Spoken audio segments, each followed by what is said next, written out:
श्री जगन्नाथ मादि गुरु श्री जगद्गुरु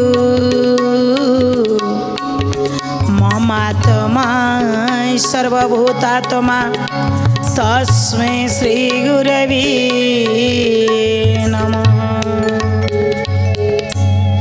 नमस्कार दर्शक बंधु, प्रार्थना लाइफ भिन्न स्वादर शिक्षाभित्तिक जुगोपयोगी नूतन कार्यक्रम प्रज्ञा पुराण पवित्र अगणा को आपण मनकर दिव्य चेतना को सुस्वागत।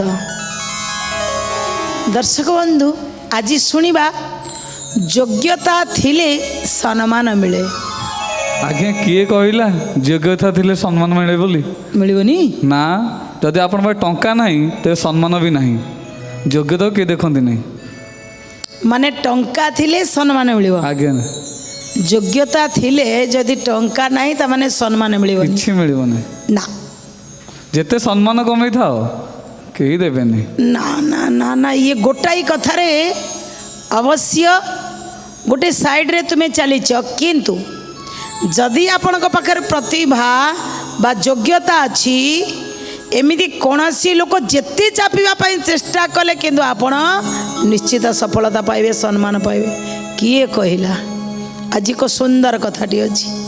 आज ये सुंदर कथारू आमे केबे भी भांगी पड़िबा नहीं। दर्शक बंधु, पैसा जो मान पार अच्छे किछि दिन पाई दियंतु ना, योग्यता तो आम पाखे अच्छी। जेते ठेलिकी पकेले दिने ना दिने उठिबा। आज सुंदर कथाटी शुणिबा। जीवन रे आमे जदि ये संसार को आसीचंदी आमे आगे बढ़िया हवा, तापरे आम सांग को जेतिके लोक आसबे ऑटोमेटिक बढ़िया। मित्रता कला बेले सांग हेला बेले देखिया को पड़िबो निष्कपट मित्र किए नहीं। आमे जानिचंदी भृगु ऋषि, भृगु ऋषिंकर समास्कंद थिले हमर महर्षि अंगिरस। अंगिरसंकर पाखरे भृगु ऋषिंकर पुत्र ना होची कवि, आउ अंगिरसंकर पुत्र ना होची जीव। कवि आउ जीव ए दुई जन जाक पाठ कोठी पढ़िबे स्थिर करागला। अंगिरस ही ये दी जन को पाठ पढ़ेबे। दी जन को पढ़ेला बेले दर्शक बंधु निजर पुआ होचंदी जीव, अंगिरसंकर निज पुआ, सांगर पुआ होचंदी कवि। जहाँ भी हेले पितृसुलभ गुण रे जीव को टिके अधिक भल पाउथिले। निज पुआ माने ऑटोमेटिक अधिक भल पाइबे। किंतु दर्शक बंधु, शास्त्र कहूची ये आचार्यंकर सुलभ गुण नुह। आचार्य जदि निज पुओ को अलग देखती आउ शिष्य मान को अलग देखती, ये शोभा पाएनी। कारण आचार्य समस्त को समान भाव। घरे पुओ किंतु पाठ पढ़ेला बेले सी हूँ भी शिष्य। किंतु अंगिरस टिके अधिका ध्यान दियंती जीवों ऊपर। जीव एमिति रे बहुत तेजियान, बहुत भल पाठ पढ़ती, सब करती, किंतु कवि ठारू टिके कम। कवि टिके तीक्ष्ण बुद्धिमान, हठात काम देला माने धटिकिनी धरिबे। पढ़िबा भितर देखंती आगे कवि उत्तर दे दियंती, जीव जानी थाए किंतु पछरे उत्तर दिए। बापा रूपी आचार्य दिने चिंता कले, कले दी जन को परीक्षा कले केमिति हंता। वास्तव ज्ञान दी जनकर समान अच्छी ना कि अधिका के टिके कम। जदि मो पुअर को कमी थिबो ताको टिके बढ़िया को चेष्टा करी।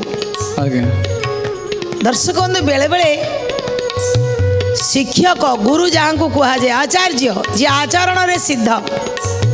आचार्य केबे पक्षपातिता करवा उचित नुह। कि कहीं ना जदि जनकर कैपेसिटी अच्छी धरिवार तो ताको अधिक सी धरू, किंतु गुरु एठी परीक्षा करने चिंता कले। कौन भाविले?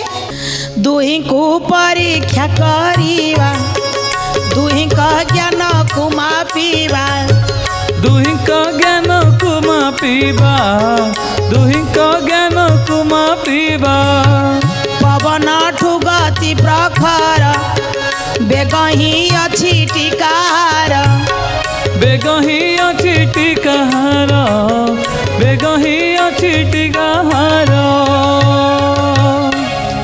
ଦି ଜଣକୁ ପରୀକ୍ଷା କରିବା ପାଇଁ ଗୋଟେ ପ୍ରଶ୍ନ ପଚାରିଲେ, କହିଲେ ପବନ ଠାରୁ କାହାର ବେଗ ଅଧିକ? ଆଜ୍ଞା ଜୀବ ଟିକେ ଭାବୁଛନ୍ତି ପବନ ଠାରୁ ଆହୁରି କାହା ବେଗ ଅଧିକ ଅଛି? ପବନ ତ ସବୁଠୁ ତେଜ। ଗୁରୁ ଟିକେ କବିଙ୍କି ଅନେଇଲେ, କବି ସାଙ୍ଗେ ସାଙ୍ଗେ କହିଲେ, ଗୁରୁଦେବ ମନ ମନ ମନ ହେଉଛି ପବନ ଠାରୁ ଅତି ପ୍ରଖର, ଏଇନା ଥିବ ଏଇଠି ଆଉ କେତେବେଳେ କେଉଁଠି। ଇଏ ମନକୁ କେହି ଏତେ ବେଗରେ ଇଏ ଦୌଡ଼ି ଥାଏ, ଆଠାରୁ ଆଉ କେହି ଶ୍ରେଷ୍ଠ ନାହିଁ। ପ୍ରସନ୍ନ ହେଲେ ଗୁରୁ, ବଢ଼ିଆ ବଢ଼ିଆ, ଉତ୍ତର ମଧ୍ୟ ବଢ଼ିଆ। ଦର୍ଶକ ବନ୍ଧୁ ଉପରେ କହିଦେଲେ ବଢ଼ିଆ, ଭିତରେ ଭିତରେ ଭାବିଲେ ମୋ ପୁଅଟା କାହିଁକି ଏତେ ତେଜ ନାହିଁ, ଉତ୍ତର ଦେବା ପାଇଁ ଭାବୁଛି। ଆରେ ମୁଁ ଯଦି ଗୋଟେ ଆଚାର୍ଯ୍ୟ, ମୋ ପୁଅର ତ ସେତିକି ଦକ୍ଷତା ରହିବା କଥା। ଦର୍ଶକ ବନ୍ଧୁ ଖାଲି ଅଙ୍ଗିରସଙ୍କର ଚିନ୍ତା ନାହିଁ। ଆମେ ଜଗତରେ ଆଜି ଯେତେ ଜଣ ଦେଖିବା, ଆମେ ପିତାମାତା ହେଇଛନ୍ତି, ଆମେ ପିଲାକୁ 2.5 ବର୍ଷ ହଉ ହଉ ଆମ ମୁଣ୍ଡରେ ଥିବ, ଇଏ ତା ପରଦିନ ସବୁ ପାଠ ବସି କହିଦିଅନ୍ତା କି? ଆମ ମୁଣ୍ଡରେ ଧରିଥିବ, କେତେ ଜଲ୍ଦି ଇଏ ପାଠ ପଢ଼ିବ। 100ରୁ 100 ନମ୍ବର ରଖିଲେ କ'ଣ ହେବ? 100ରୁ 100 ନମ୍ବର ରଖିଲେ କ'ଣ ହେବ? ଦର୍ଶକ ବନ୍ଧୁ ଯେତେବେଳେ ଏ କଥା କହିଦେଲେ, ଶୁଣି ସାରିଲା ପରେ ପ୍ରସନ୍ନ ତ ହେଲେ, କିନ୍ତୁ ଭିତରେ ଭିତରେ ଟିକେ ରହିଲା, ପିଲାଟି ମୋର କେମିତି ଆଗକୁ ଯିବ। ଆଜ୍ଞା ବହୁତ ବାପା ମା ମାନେ ଅଛନ୍ତି ଯେଉଁମାନେ ଯେଉଁ ଛୁଆଙ୍କ ପିଲାମାନଙ୍କୁ ଛୋଟବେଳୁ ପାଠ ପଢ଼ାଉଛନ୍ତି, ଯେଉଁ 2.5 ବର୍ଷ 2 ବର୍ଷରୁ ତାଙ୍କୁ ଅଧିକ ପ୍ରେସର ହେଉଛି, ତା ସହିତ ସେମାନେ ବିପଦଗାମୀ ହେଉଛନ୍ତି। ନିଶ୍ଚିତ ଯେଉଁ ବୟସରେ ଖେଳକୁଦ କରିବା କଥା, ଆମେ ଜବରଦସ୍ତି ପାଠର ବୋଝ ତା ମୁଣ୍ଡକୁ ରଖୁଛନ୍ତି। ଆଜ୍ଞା ଆଉ ସମସ୍ତେ ବି ଆଜି ସିଏ ତାକୁ ଦେଖି, ସିଏ ତାକୁ ଦେଖି, ସିଏ ତାକୁ ଦେଖି, ମାନେ ଶୋଇବେନି ବସିବେନି, ପିଲା ପାଠ ପଢ଼ିବ। ପିଲା ବୟସ କେତେ ନା 4 ବର୍ଷ। 100ରୁ 100 କାହିଁ 99 ହେଲା, ତା ପାଇଁ ବି ଆଙ୍କ ରାତିରେ ଝଗଡ଼ା। ଛାଡ଼ନ୍ତୁ, ଆସିବା ଦ୍ୱିତୀୟ ପ୍ରଶ୍ନ। ଚିନ୍ତା କଲେ ଗୁରୁ, କହିଲେ ହଉ ଠିକ୍ ଅଛି, ଏଥର ପୁଅକୁ କହିଲେ ସେକେଣ୍ଡ ପ୍ରଶ୍ନ ପଚାରିବି। ଦ୍ୱିତୀୟ ପ୍ରଶ୍ନ ସାଙ୍ଗେ ସାଙ୍ଗେ ଉତ୍ତର ଦେବ।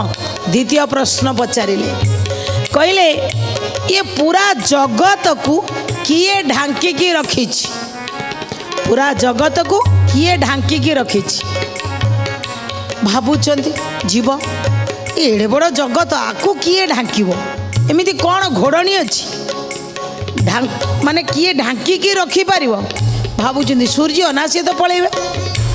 କ'ଣ ପ୍ରକୃତି? ପ୍ରକୃତି ତ ସବୁ ଜାଗାରେ ଅଲଗା ଅଲଗା। ଭାବୁଛନ୍ତି ଭାବୁଛନ୍ତି, ଗୁରୁଙ୍କ ଆଖି ଟିକେ ବୁଲି ପଡ଼ିଲା କବିଙ୍କ ଆଡ଼କୁ। କବିଙ୍କି ପଚାରିଦେଲେ, ଏଇ ସାରା ଜଗତକୁ କିଏ ଢାଙ୍କି ରଖିছে? ଗୁରୁଦେବ ମୁଁ କହିଦେବି। କହିଲେ କିଏ? ଦର୍ଶକ ବନ୍ଧୁ ଯାହା ଭିତରେ ପ୍ରତିଭା ଥିବ, ଯୋଗ୍ୟତା ଥିବ, ସିଏ ହିଁ ଉତ୍ତର ଦେଇପାରିବ। ଗୁରୁ କହିଲେ କହ। ଆମ ମନ ଭିତରେ ବି ଆସୁଥିବ, ସାରା ଜଗତକୁ କିଏ ଢାଙ୍କିକି ରଖିଛି? ଏମିତି କ'ଣ ଗୋଟେ ପ୍ରଶ୍ନ, ଆର ବି ଗୋଟେ ଉତ୍ତର ଅଛି। ଦର୍ଶକ ବନ୍ଧୁ ଯଦି ପ୍ରଶ୍ନ ହେଇପାରିଲା, ଉତ୍ତର ନିଶ୍ଚିତ ହେବ। ଉତ୍ତର ଦେଇଦେଲେ, ଯେ ସାରା ଜଗତକୁ ଢାଙ୍କି ରଖିଛି ଅଜ୍ଞାନ। ଆଜ୍ଞା ଅଜ୍ଞାନ ଢାଙ୍କି ରଖିଛି ବୋଲି ନା ଏଇ ଯାହା ଆମେ କହୁଛେ। ସେଇଥିପାଇଁ ତ ଅଜ୍ଞାନକୁ ଅନ୍ଧାର ରୂପକ କରାଯାଇଛି। ହଁ, ଅଜ୍ଞାନକୁ ସେଇଥିପାଇଁ ଅନ୍ଧକାରର ରୂପ ଦିଆଯାଇଛି।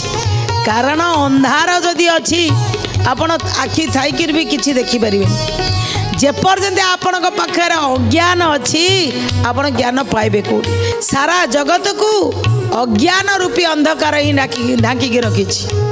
ଗୁରୁ କହିଲେ ବଢ଼ିଆ, କିନ୍ତୁ ଉତ୍ତର ଶୁଣି ସାରିଲା ପରେ ମନେ ମନେ ଗୁରୁଙ୍କର ଟିକେ କ୍ରୋଧ ଆସିଗଲା ପୁଅ ଉପରେ। କହିଲେ ଗୋଟେ ଉତ୍ତର ଦେଇପାରୁନି। କ'ଣ କଲେ? ମନରେ କ୍ରୋଧ ହିଁ ଆସିଲା, ପୁତ୍ର କହି ଯେ ନ ପାରିଲା। ପୁତ୍ର କହି ଯେ ନ ପାରିଲା, ପୁତ୍ର କହି ଯେ ନ ପାରିଲା। ଆଚାର୍ଯ୍ୟ ପକ୍ଷେ ଅଶୋଭନ, ପିତୃସୁଲଭ ଗୁଣ ଜାଣ। ପିତୃସୁଲଭ ଗୁଣ ଜାଣ, ପିତୃସୁଲଭ ଗୁଣ ଜାଣ। କହିଲେ କୌଣସି ଆଚାର୍ଯ୍ୟଙ୍କ ପାଖରେ ଇଏ ଶୋଭା ଦିଏନି। କ୍ରୋଧିତ ହେଇଗଲେ, ରାଗିଗଲେ। କହିଲେ ଆଉ ଏଇଥରକ ଲାଷ୍ଟ ପ୍ରଶ୍ନ ପଚାରିବି। ଦେଖିବା ଉତ୍ତର ଦେଉଛି କି ନାହିଁ। ଏଥର ତୃତୀୟ ପ୍ରଶ୍ନ ପଚାରିଲେ, କହିଲେ ଆଳସ୍ୟ କ'ଣ? ଏବେ ଜୀବ କିଛି ବି ଉତ୍ତର ଦେଇପାରିଲେନି। ଆଳସ୍ୟ କ'ଣ? କାମ ନ କରିବା ତ ହେଉଛି ଆଳସ୍ୟ। କହିଲେ ନା, ସହି ଉତ୍ତର ହେଲାନି, ଠିକ ଉତ୍ତର ହେଲାନି। ଜୀବ ଯେତେବେଳେ ଭୁଲ ଉତ୍ତର ଦେଇଦେଲେ କବିଙ୍କୁ ପଚାରିଲେ, କହିଲେ ଆଳସ୍ୟ କ'ଣ?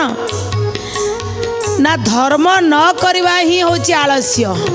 ମଣିଷ ଜୀବନରେ ଯିଏ ଧର୍ମ ନ କରିପାରିଲା ସିଏ ହେଉଛି ଅଳସୁଆ। ଗୁରୁ କହିଲେ ବହୁତ ବଢ଼ିଆ, କିନ୍ତୁ ଭଲ ସିନା ମୁହଁରେ କହିଦେଲେ ଆଜି ତିନିଟା ପ୍ରଶ୍ନର ଉତ୍ତର ଶିଷ୍ୟ ଦେଇଥିଲେ। ଗୁରୁଙ୍କ ଭିତରେ ଟିକେ କେଉଁଠି କେଉଁଠି ତାମସ ବୁଦ୍ଧି ଆସିଗଲା। ଚିନ୍ତା କଲେ ଯେ ଆକୁ ମୁଁ ପଢ଼େଇବିନି, ମୁଁ ଏକାନ୍ତରେ ମୋ ପୁଅକୁ ଟିକେ ଅଧିକ ପଢ଼େଇବି, ଟିକେ ଅଧିକ ଜ୍ଞାନ ଦେବି।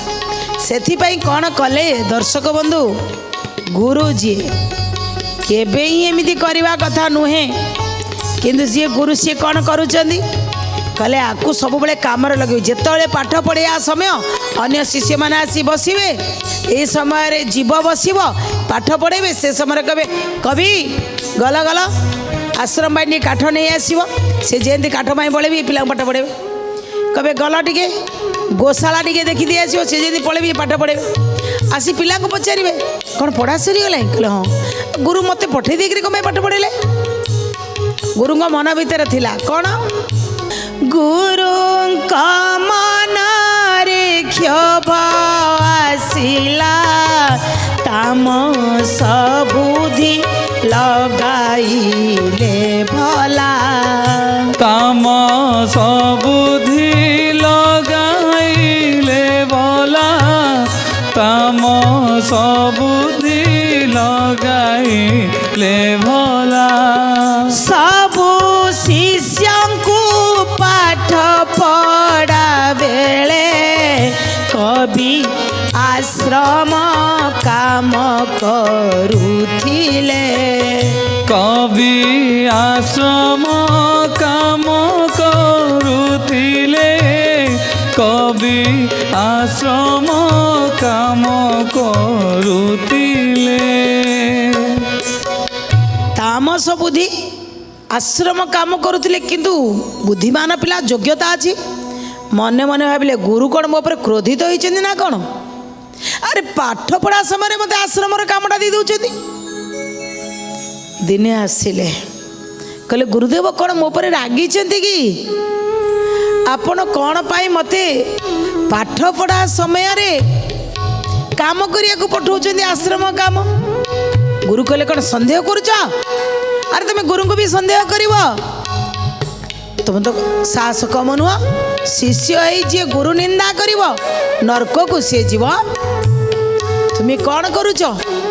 କାହିଁକି ମୋତେ ସନ୍ଦେହ କରୁଛ? ଗୁରୁ ବେଶୀ ରାଗିଗଲେ। ରାଗି ଯାଇକିରି କ'ଣ କଲେ? ତାଙ୍କୁ ଆଶ୍ରମରୁ ବାହାର କରିବା ପାଇଁ ଚିନ୍ତା କଲେ।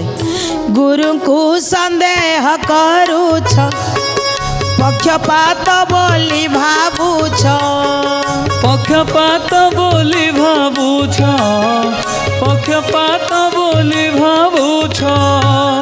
ଏବେ ତୁମେ ବାହାରି ଯାଅ, ମତେ ଯେ ମୁଖ ନ ଦେଖାଅ, ମତେ ଯେ ମୁଖ ନ ଦେଖାଅ, ମତେ ଯେ ମୁଖ ନ ଦେଖାଅ। ମତେ ତୁମେ ପକ୍ଷପାତର ଆରୋପ କରିକି କହୁଛ? ଯାଅ ମୋ ଆଶ୍ରମରୁ ବାହାରି ଯାଅ, ତୁମର ଯୋଗ୍ୟତା ନାହିଁ ମୋ ପାଖରେ ପାଠ ପଢ଼ିବା ପାଇଁ। ଆଜ୍ଞା କଥାର ଅଛି, ଗୋଟେ ରିକ୍ସାବାଲା ପୁଅ ଯଦି କଲେକ୍ଟର ହେଲା ସେଇଟା ଗର୍ବର କଥା। ଯଦି କଲେକ୍ଟର ପୁଅ ଗୋଟେ ରିକ୍ସାବାଲା ହେଇଯିବ ତ ବାଧିବ ନା। ଆଚ୍ଛା, ଓହୋ, ତମର କହିବା କଥା ଜ୍ଞାନୀର ପୁଅ ଯେତେବେଳେ ହେଇପାରୁନି ଆଉ ଜଣଙ୍କର ପୁଅଟା ହେଇଯାଉଛି, ନିଶ୍ଚିତ ହବ। ଈର୍ଷା ହେଲା। କିନ୍ତୁ ସେ ଗୁରୁ ଥିଲେ, ଗୁରୁ ଈର୍ଷା କରିବା କଥା ନା, ଏଇଟା ଅଶୋଭନୀୟ କଥା। କିନ୍ତୁ ବାହାର କରିଦେଲେ, କହିଲେ ଆର ଯେଉଁ ଜ୍ଞାନ ଅଛି ସେ ଜ୍ଞାନ ନଷ୍ଟ ହେଇଯାଉ। କିନ୍ତୁ ଯଦି ଯୋଗ୍ୟତା ଅଛି ଆଜ୍ଞା, ଆପଣଙ୍କ ଭିତରେ ଯୋଗ୍ୟତା ଥିଲେ କୌଣସି ଗୁରୁ ବି ଆପଣଙ୍କ ଯୋଗ୍ୟତାକୁ କମେଇ ପାରିବେ ନାହିଁ। ବାହାରି ଗଲେ କବି। ବାହାରି ଗଲା ପରେ ଚାଲି ଚାଲି ଚାଲି ଚାଲି ଯାଇ ଗୌତମ ଋଷିଙ୍କର ଆଶ୍ରମରେ ପହଞ୍ଚିଲେ। ଯେତେବେଳେ ଗୌତମ ଋଷି ଦେଖିଲେ କ'ଣ ହେଲା ନା ଆପଣଙ୍କୁ ଗୁରୁ ବୋଲି ଗ୍ରହଣ କରିବି, ମୋତେ ଗୁରୁଦେବ ଅଙ୍ଗିରସ ତାଙ୍କ ଆଶ୍ରମରୁ ବିଦା କରିଦେଲେ। ଦେଖିଲେ ପିଲାର ଶିଖିବାର ଗୁଣ ଅଛି, ବଢ଼ିଆ ଶିଷ୍ୟ, ଆସେ ସବୁ କଥା ଶିଖେଇ ଚାଲିଲେ। ଦେଖିଲେ ଆଗ୍ରହର ସହିତ ପିଲାଟି ଶିଖୁଛି, ଭାରି ବଢ଼ିଆ। କହିଲେ ତମର ଆଗ୍ରହ ହିଁ ତୁମକୁ ଆଗକୁ ନେବ, ଆହୁରି ତୁମକୁ ଶିଖିବାର ଅଛି, ବହୁତ ବଢ଼ିଆ। ତୁମେ ଦେବଦେବ ମହାଦେବଙ୍କୁ ସାଧନା କର। ସବୁ ଶିକ୍ଷାର ଗନ୍ତାଘର ତାଙ୍କରି ପାଖରେ। ତାଙ୍କୁ ପଠେଇଦେଲେ। ଗୌତମ ଋଷି ପୁରା ସବୁ ଶିଖେଇ ସାରିଲା ପରେ ବାକି ଯାହା ଅଛି ମହାଦେବଙ୍କ ପାଖକୁ ପଠେଇଦେଲେ। ସିଏ ଯାଇ ମହାଦେବଙ୍କ ପାଖରେ ପହଞ୍ଚିଗଲେ। କେଉଁ ବିଦ୍ୟାକୁ ହାସଲ କଲେ? ଦର୍ଶକ ବନ୍ଧୁ, ଗୌତମ ଋଷି ଯେତେବେଳେ କବିଙ୍କି ପୁରା ଶିକ୍ଷା ଦେଇଦେଲେ, କହିଲେ ତୁମ ଭିତରେ ପ୍ରତିଭା ଅଛି, ଯୋଗ୍ୟତା ଅଛି, ପାତ୍ରତା ଅଛି। ଦର୍ଶକ ବନ୍ଧୁ, ବେଳେବେଳେ ମୋ ରାକେଶ ଭାଇ କହିଲା ଭଳି କୁହନ୍ତି, ନା ପଇସା ଥିଲେ ସବୁ ହେବ, କିନ୍ତୁ ବେଳେବେଳେ କ'ଣ କହିଲେ, ପାତ୍ରତା ଯଦି ଆମର ଅଛି ଆସିବ। ସେଇଥିପାଇଁ ଆଜ୍ଞା କୁହାଯାଏ, ଉନକି କରୁଣା ମେ କୋଇ କମି नहीं, पात्रता में हमारी कमी रह गई, उनकी ममता में, हाँ उनकी ममता में कोई कमी नहीं, योग्यता में हमारी कमी रह गई, पात्रता में हमारी कमी रह गई। उनकी करुणा में कभी कमी नहीं, पात्रता में, योग्यता में हमारी कमी। जेतबेले आम भितर कमी आसी जाए, तांको पात्रता आसिला बेलू कमी जाए। गौतम ऋषि आउ किछि भरी देले, आउ टिके ऊपर को उठो ना, तुम भितर योग्यता अछि, ही योग्यता को फुलफिल करिवो किए ना देवदेव महादेव। चालिले कवि, नमः शिवाय ओम नमः शिवाय, हरि हरि बोले नमः शिवाय, ओम नमः शिवाय, ओम नमः शिवाय, हर हर भोले नमः शिवाय, नमः शिवाय ओम नमः शिवाय, हर हर बोले नमः शिवाय, ओम नमः शिवाय, ओम नमः शिवाय, हर हर भोले नमः शिवाय, नमः शिवाय ओम नमः शिवाय, हरि हरि बोले नमः शिवाय, ओम नमः शिवाय, ओम नमः शिवाय, हर हर भोले नमः शिवाय। पूरा गदगद हो पड़े देवदेव महादेव। हा केती तार भाव अच्छी। कहले माग माग जा मागिब, कहले प्रभु दियो ना कौन दबा कथा। प्रभु कहले जा, मृत संजीवनी मंत्रटा देदेली, जी मरब तू ताको बंचे देबू। बास पाईगले, योग्यता बढ़ीगला। ये कौन ता पूर्वरु शिव को प्रसन्न करिया पूर्वरु दैत्य गुरु हो सारी, दैत्य गुरु शुक्राचार्य हो सारी कवि। किंतु जेतले देवदेव महादेव देदेले, देवतांकर असुरंकर लागला युद्ध। जेतले जेते असुर मरीगले सबको से बचई देले। शिव पूरा क्रोधित है, अरे हे आपको मृत संजीवनी मंत्र देती कौन ये लगेदेव। शिव गिली पकेले, कहले खाईदे सरला, ये रही ये असुविधा कर। जो पेट भितर बसला से भितर थी नमः शिवाय चलेला है, पेट भितर थी चलला। भगवान तो देवदेव महादेव बाहर थिला भीतर अछि। हाँ, तो भितर थी देवदेव महादेव को डाकिले। सी शिवंकर शुक्र बाट देकर बाहर को आसी ना है शुक्राचार्य। आज्ञा आज्ञा। आ शिव भारी प्रसन्न हो गले, कहले आहा भितर पेट भितर भी थाई तुम्हें भगवान को मत डाकिया को छाड़ी ना जा, तुमको आज गोटे बढ़िया आशीर्वाद देदेवी। कहले कौन से आशीर्वाद? ना तुम्हें जो ग्रह रही नवग्रह ता भितर ତୁମେ ଯା ଶୁକ୍ରାଚାର୍ଯ୍ୟ ଶୁକ୍ର ଗ୍ରହ ହେଇକି ରହିବ ଦେଇଦେଲେ ଆଶୀର୍ବାଦ। ସେଇ ଆଶୀର୍ବାଦ ପାଇଗଲା ପରେ ଦର୍ଶକ ବନ୍ଧୁ ଦେଖନ୍ତୁ, ସେଇ କବି ଭୃଗୁ ଋଷିଙ୍କର ପୁତ୍ର ହେଇଗଲେ ଶୁକ୍ରାଚାର୍ଯ୍ୟ ହେଲା। ଆଜ୍ଞା ଯଦି ଯୋଗ୍ୟତା ଆଉ ପାତ୍ରତା ଅଛି ଆପଣଙ୍କୁ କୌଣସି ଲୋକ ଏମିତିକି ଗୁରୁ ବି ଆପଣଙ୍କୁ କମି କରିପାରିବେ ନାହିଁ। ଆପଣଙ୍କର ଯୋଗ୍ୟତାକୁ ଛାଡ଼ି ପାରିବେ ନାହିଁ। ସମ୍ମାନ ଆପଣ ପାଇବା କଥା ପାଇବେ ଯଦି ଆପଣଙ୍କ ପାଖରେ ଯୋଗ୍ୟତା ବା ପ୍ରତିଭା ଅଛି। ଆଉ ଗୁରୁଙ୍କ ପୁଅ ଯିଏ ଥିଲେ ଜୀବ ସିଏ ବୃହସ୍ପତି ହେଲେ ଦେବତାମାନଙ୍କର ଗୁରୁ। ଆଜ୍ଞା ଦର୍ଶକ ବନ୍ଧୁ ଯୋଗ୍ୟତା ଯଦି ଆପଣଙ୍କ ଭିତରେ ଅଛି ସେ ଯୋଗ୍ୟତାକୁ ଆଉ ଟିକେ ଆଗକୁ ନିଅନ୍ତୁ। କିଏ କ'ଣ କହିଲା ତାକୁ ପଛରେ ପକାନ୍ତୁ। ଆପଣଙ୍କ ଯୋଗ୍ୟତାକୁ ଆଉ ଟିକେ ଘଷି ମାଜି ପୁରା ପରିଷ୍କାର କରିଦିଅନ୍ତୁ ନା। କେହି ବି ସମ୍ମାନ ଦେବା ପାଇଁ ଆପଣଙ୍କୁ ପଛେଇବେନି। ଭିତରେ ଯେତେ ହଉଥାନ୍ତୁ 5 ଜଣ ସମ୍ମାନ ଦେଲେ କୁଆଡ଼େ ଯିବେ? ଆପଣଙ୍କର ଯୋଗ୍ୟତା ଅଛି, ଆପଣଙ୍କର ପ୍ରତିଭା ଅଛି। ସେଇଥିପାଇଁ କୁହାଗଲା ଯୋଗ୍ୟତା ଥିଲେ ସମ୍ମାନ ମିଳେ। ଆଜ୍ଞା ବୁଝିପାରିଲ? ନିଶ୍ଚିନ୍ତ। ଏଇଠି ଆଜିକାଲି ସିନା ପଇସା, ସେତେବେଳେ କ'ଣ ପଇସା ଥିଲା କି? ଯୋଗ୍ୟତା ଥିଲା ପରା। ଦର୍ଶକ ବନ୍ଧୁ ଆଜିକାଲି ଆମେ ସିନା ପଇସାକୁ ଟିକେ ବଡ଼ କରିଦେଇଛନ୍ତି, ସେତେବେଳେ କିନ୍ତୁ ଯୋଗ୍ୟତା ଥିଲା। ଆଜି ବି ଯୋଗ୍ୟତା କେଉଁଠି କମି ଯାଇନି। କେଉଁ ଗାଁ ଭିତରେ ଥିଲେ ବି ତା ଯୋଗ୍ୟତାକୁ ଆଣି ବାହାରେ ପକାଉଛନ୍ତି। ଦର୍ଶକ ବନ୍ଧୁ ଯୋଗ୍ୟତାକୁ ଟିକେ ଆଉ ଟିକେ ବଢ଼ାନ୍ତୁ। ଆପଣଙ୍କର ପ୍ରତିଭା ଆପଣଙ୍କର ପାତ୍ରତାକୁ ବଢ଼ାଉଥାନ୍ତୁ। ଏଇ କାମନାର ସହିତ ଆଜିର କଥାକୁ ଏଇଠି ରଖୁଛୁ।